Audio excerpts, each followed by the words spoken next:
اسے کسی کی حاجت نہیں اپنا وجود برقرار رکھنے میں، نہ وہ کسی کا محتاج ہے اور نہ اس کو کسی کی کوئی ضرورت ہے، اور نہ کسی کو وجود بخشنے میں، دوسرے انسانوں کو یا دوسرے جانداروں کو یا بے جان اشیاء کو وجود بخشنے میں بھی وہ کسی کا محتاج نہیں، اور اس کے بغیر کوئی اپنا وجود قائم رکھ بھی نہیں سکتا۔ اللہ کی ذات کے سوا کوئی طاقت اپنا وجود برقرار نہیں رکھ سکتی، وہ جاندار چیز ہے یا وہ بے جان چیز ہے۔ جی ہاں، سورج، ستارے، چاند، ہاں جی، یہ سمندر، حجر، شجر، پتھر، دریا، ندی، نالے، یہ فصلیں، جو کچھ بھی ہے، کہکشائیں ہیں، جتنا بھی نظام ہے فضا کا یا مطلب ہے خلا کا یا اوپر مطلب آسمانوں کا نظام جتنا بھی ہے، یہ سارے کا سارا اللہ تبارک و تعالیٰ کی عبدیت میں ہے۔ یہ سب اللہ کے غلام ہیں، اللہ کے بندے ہیں۔ جی ہاں، مخلوقات جتنی بھی ہے سب اللہ کی معبودیت میں ہے، اللہ کی عبدیت میں ہے، سب اسی کی بندگی کرنے والے ہیں، اس لیے کہ سب کو پیدا کرنے والا وہی ہے، سب کو بنانے والا وہی ہے، سب کی تخلیق کرنے والا وہی ہے، اللہ کے سوا کوئی معبود نہیں۔ سو عزیزان محترم، قرآن پاک میں بے شمار جگہوں پر یہ لفظ استعمال ہوا ہے،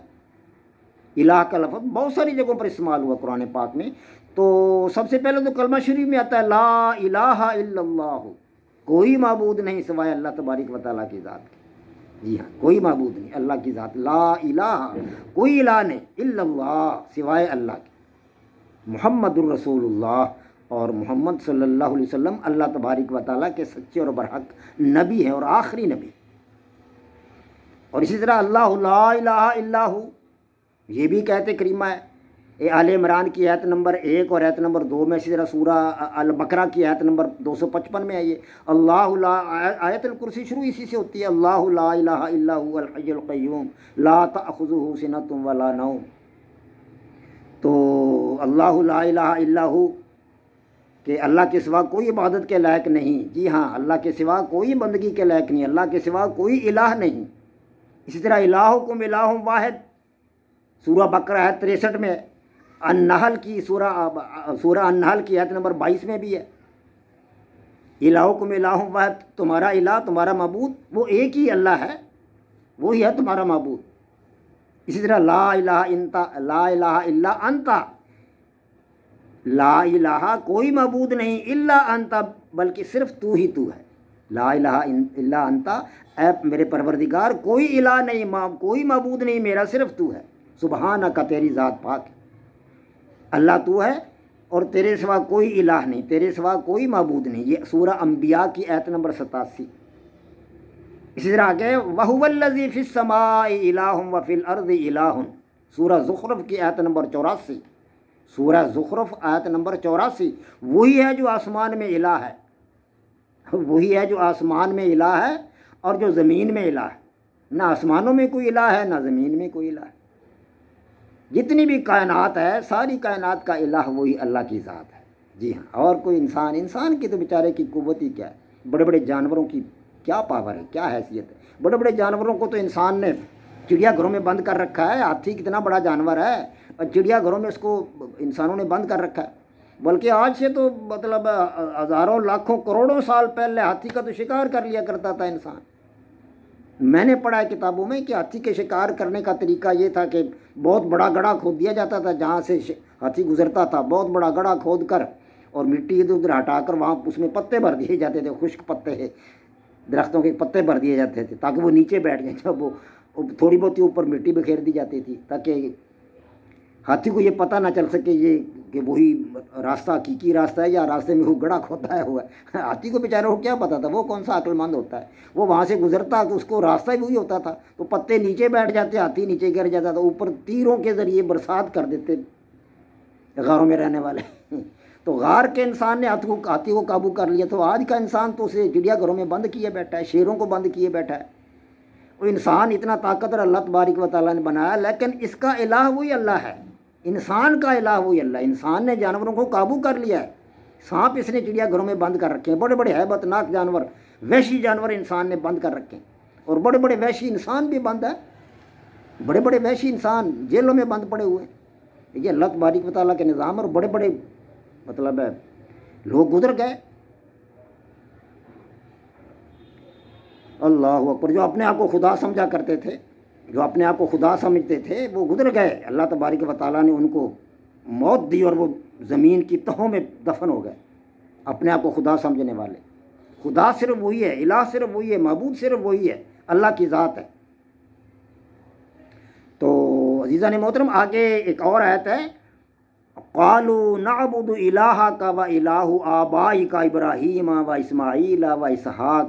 تیرے الہ کی اور تیرے ابا اجداد کی، تیرے ابا اجداد کے الہ کی یعنی کہ ابراہیم کی اور حضرت اسماعیل کی اور حضرت اسحاق کی عبادت کیا کریں گے۔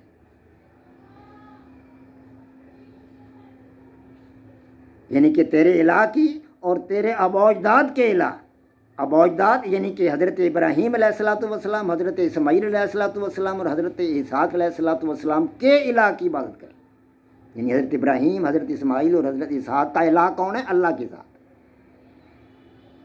تو ان پیغمبران کرام کا جو الہ ہے اللہ کی ذات، اس کی عبادت کریں گے، یہ آیت کریمہ کا مطلب۔ تو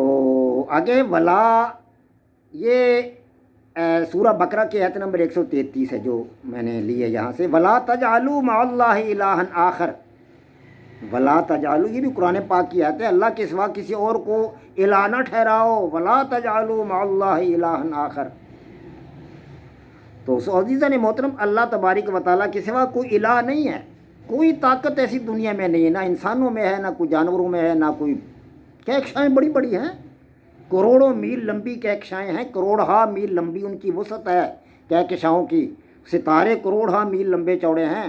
یہ سورج تو بیچارہ چھوٹا ہے، ہمارے والا سورج ہے یہ تو چھوٹا سورج ہے، یہ تو بالکل ہمارے قریب ہے، یہ سورج، تمام کے تمام ستارے جو ہیں یہ سورج ہیں، جی ہاں یہ سورج کی قسمیں، سورج ہیں یہ سارے ستارے، یہ ہمارا سورج ہمیں نظر آتا ہے، یہ چونکہ ہمارے قریب ہے زیادہ ہے، یہ بھی ایک ستارہ کیونکہ ہمارے قریب پڑتا ہے اس لیے ہمیں یہ بہت بڑا نظر آتا ہے، ہمیں سورج کی طرح نظر آتا ہے، باقی ستارے بھی سورج ہیں، اور کروڑہا میل وہ لمبے ہیں، چوڑے ہیں، ان کی وسعتیں، ان کے قطرے اتنے بڑے بڑے ہیں، کروڑہا میل ان کے قطر ہیں، اور یہ آگ کے گولے ہیں جو ہر وقت ان کے اندر ہائیڈروجن جل رہی ہے۔ تو یہ اتنی بڑی بڑی مطلب چیزیں جو ہیں ان کو اللہ تبارک و تعالیٰ نے بنایا ہے، وہ ان کا الہ ہے۔ تو پھر انسان کی بیچارے کی حیثیت کیا ہے؟ انسان کی کیا حیثیت ہے؟ ان تمام کائنات کی چیزوں کو بنانے والا، ان کو پیدا کرنے والا، ان کا معبود، جب یہ چیزیں اللہ کا ذکر کرتی ہیں تو پھر انسان کون ہے جو اللہ تبارک و تعالیٰ کو الہ نہ ماننے یا اس کا ذکر اذکار نہ کرے؟ تو سب سے پہلے جو تصور ابھرتا ہے نا الہ سے، وہ وحدانیت کا تصور ابھرتا ہے۔ یہ خصوصیات ہیں الہ کی، وحدانیت، کہ خدا ایک ہے، الہ ایک ہے، معبود ایک ہے، کئی معبود نہیں ہو سکتے، اگر کئی معبود ہوتے تو دنیا اب تک کی ختم ہو چکی ہوتی، آپس میں لڑ پڑتے وہ، معبود کئی نہیں ہے، معبود ایک ہی ہے، الہکم الہ واحد، تمہارا خدا، تمہارا الہ ایک ہی ہے، ایک ہی اللہ ہے جس نے یہ کائنات کو تخلیق کیا، اور اس سے الہ سے وحدانیت کا تصور ابھرتا ہے کہ خدا کی ذات ایک ہے۔ اور جو لوگ خدا کی ذات کو ایک مانتے ہیں، اللہ کو ایک مانتے ہیں، اللہ تبارک و تعالیٰ نے ان کے دلوں کے اندر ایسی قوت پیدا کی، ان کے زور بازو کے اندر ایسی قوت پیدا کی ہے کہ اللہ تبارک و تعالیٰ کے فضل و کرم سے صحابہ کرام کے دور حکومت میں، حضرت صلی اللہ علیہ وسلم کے دور حکومت میں، اس کے بعد جناب علی اصحاب رسول صلی اللہ علیہ وسلم کے دور حکومت میں لاکھوں میل تک مسلمانوں کا جو تھا اسلامی سلطنت کا رقبہ پھیل گیا۔ حضرت عمر کے زمانہ میں 22 لاکھ مربع کلومیٹر تک، 22 لاکھ مربع میل تک، کلومیٹر نہیں میل تک، کلومیٹر چھوٹا ہوتا ہے، میل لمبا بڑا ہوتا ہے، 22 لاکھ مربع میل تک وہ سلطنت مسلمانوں کی پھیلی ہوئی تھی۔